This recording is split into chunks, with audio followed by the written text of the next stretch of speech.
So today, or tonight as it is for me, we're going to talk about the PvE patch notes, because we have some agent changes in there that are pretty interesting. Now, for those of you who don't know, the PvE patch notes are almost always what the patch notes end up being, so this almost certainly will be what the patch is.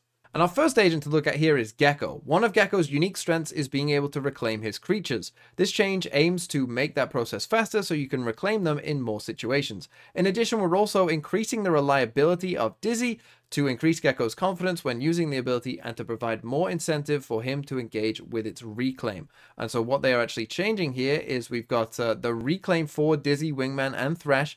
The time that it takes you to do that has gone from 2 to 1 second. And then for Dizzy, once the Dizzy is ready to shoot and sees a target, they will shoot faster and the projectile will travel faster. So the pre-fire targeting delay decreased from 0.5 to 0.35 and the missile speed increased from 7,000 to 10,000. Now, I'm going to be honest, it's kind of difficult to visualize what exactly that means. I think that just know that, you know, once it's ready to shoot and sees a target, it will shoot faster and the projectile will travel faster. That's all you basically need to know. And I guess we'll have to see exactly, you know, when we can actually test this, how impactful this actually is.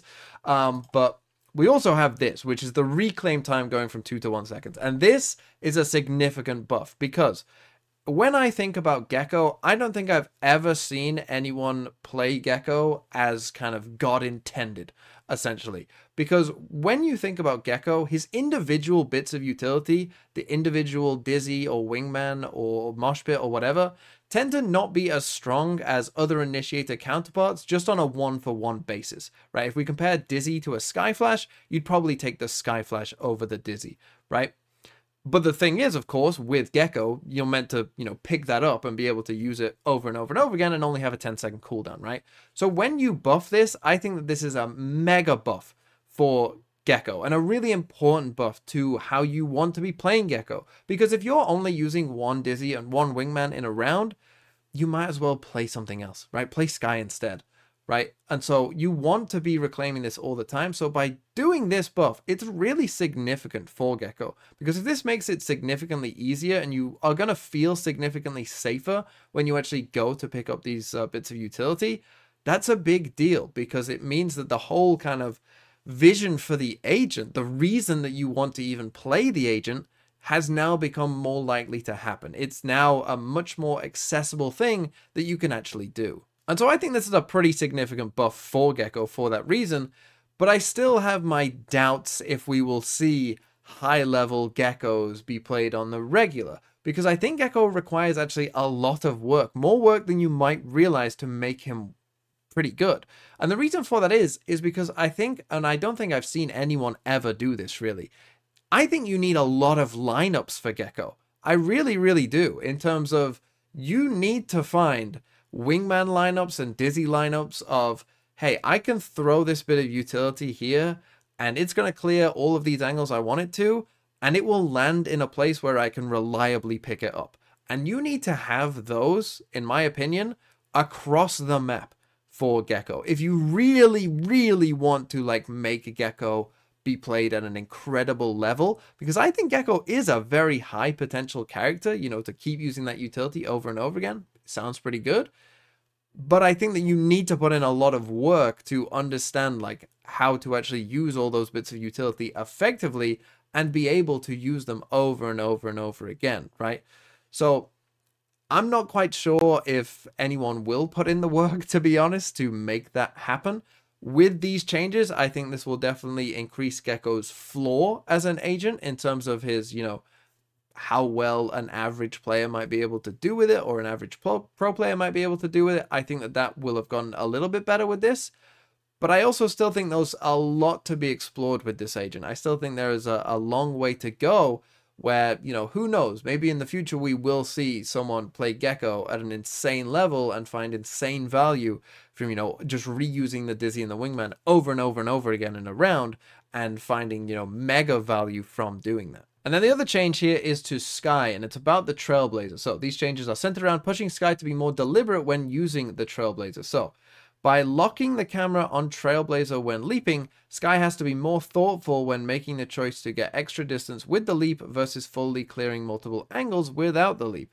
Enemies are now rewarded for successfully destroying the Trailblazer mid-leap, as it will cancel the concussion explosion. Making the concussion universal in terms of how it affects allies and enemies brings it in line with other abilities like Gekko's Thrash. This requires more coordination and intentionality for Skye and her team to play around the Trailblazer successfully. And basically, it's doing what it just said, right? All of the changes are doing those things.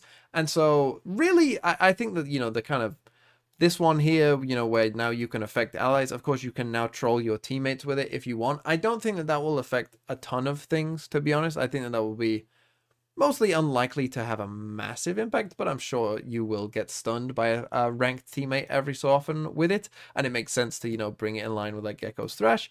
But also now when your opponents destroy it, it no longer concusses them. I don't exactly know how often that actually happened. So that might be a decently big change. I kind of can't really understand, how often that actually is the case, but obviously it is a nerf. But I think the big one that, most people will look at, of course, is not being able to look multiple ways when you're leaping. Now, particularly for good Skye players, that definitely was an advantage, right? That you could clear a lot with the leap a lot of the times, and now that will be more difficult, which will definitely make the Skydog feel a bit worse. I'm not quite sure, and well, I'm definitely not sure that this will be like a change big enough to remove Skye from the meta. I still think even with these changes, Skye will still be very much in the meta, assuming nothing else changes. It is a nerf, but I don't think it'll be enough. I actually still think the Trailblazer will be, a very good ability, a very good drone ability. It can still go a very long way. Even if you don't leap, it still, lasts for a very long time. And so I still think it will be a good ability. Feels like we're slowly getting there with Skye, where, maybe not this nerf, but maybe the nerf afterwards, right? Maybe we'll start to get to that point of Skye where she's no longer, like, considered a great choice. But I still think that even with this nerf, Skye will still be a very, very good choice. It's interesting because Skye and Gekko, the two agents who are changing in this, are in the same class of agent, essentially, right? They're kind of in that initiator class that both has flashes, but both also gets some information and can clear some angles with stuff. So it seems like they're trying to rebalance that like niche of the initiator meta, which makes a lot of sense. And who knows, right? Maybe people do start to really learn Gekko, and maybe that's the thing that destroys Skye. I kind of doubt it because I feel like people know how to play Skye already. Skye will still be easier to play overall, I think, and still probably has a higher floor than Gekko in terms of, when you actually use that agent. So I don't think it'll change that much yet. It's definitely a step in the right direction, though, and who knows? I think it's definitely possible. You could even see Gekko and Skye combo together on certain maps, right? Bind would be a good example where Skye is, giga meta, and we have seen, certain pro teams play Gekko on Bind and find some success with it as well already. So maybe, this is kind of pushing us in that direction, and maybe Gekko will be played even more on that map, which would be nice. But I don't think that this will be enough to actually remove Skye from the meta in any kind of meaningful way. And other than that, I mean, there's a couple tiny performance update and there's a couple small bug fixes, but that seems to be the patch that we're getting. Interesting couple changes there, something that, might have a certain impact. I'm especially excited to see how Gekko turns out, but let me know what you think in the comments down below. Will you now be a Gekko main? Do Gekko mains now rise up? Are there any Gekko mains?